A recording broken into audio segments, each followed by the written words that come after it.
কোনো মাই আমার চয়েস করে না।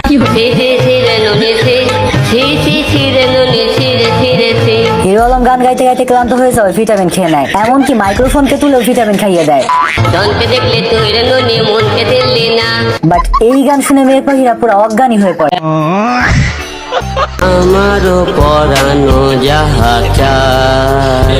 এই হাঁসগুলো হিরো আলমের গান শুনতে শুনতে যাচ্ছিল নদীতে মাছ শিকার করার জন্য। বলিস কি?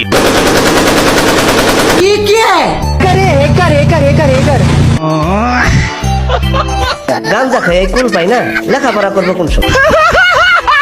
আর এই বিড়াল সাইডের ডাস্টবিন থেকে খাবার কুড়াইতেছিল। दारू में मेरा बाप का गराज चला गया, पूरा प्रॉपर्टी चला गया, खुद मेरा बाप चला गया। भाई आज ऑमलेट नहीं बनाऊंगा, आज तेल का ऑमलेट बनाऊंगा। हाँ भाई सुनना, संभाल के पहुंच। भाई यहाँ पे क्या हो रहा भाई? এখন তোতা বিড়ালকে বলে হিরো আলমের গানের গলা থেকে বাঁচার জন্য হিরো আলমকে মারতে তোমাকে সুপার দিতেও আমি রাজি। আমার কাছে কোনো ব্যাপারই না। এখন বিড়াল আস্তে আস্তে লুকিয়ে লুকিয়ে হিরো আলম মার্কা পাখিকে ধরার জন্য যায়। এন্ড যখনই হাত বাড়িয়ে ধরতে যাবে, এই হুরের পুত, রেডি হয়ে থাক, তোরে আমি গান শুনামু সুরে। হাঁসগুলো নদীতে নামতে পারলো না, কারণ দুষ্ট শিকারীরা তাদেরকে ধরার জন্য ফাঁদ পেতে বসে আছে। শিকারী আছে কিনা তার জন্য একটি পশম ফালি চেক করে নিল।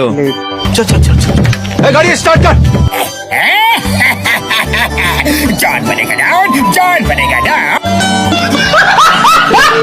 কাচ্চা বানাই স্বামীর জন্য আদা দিব, এলাচি দিব।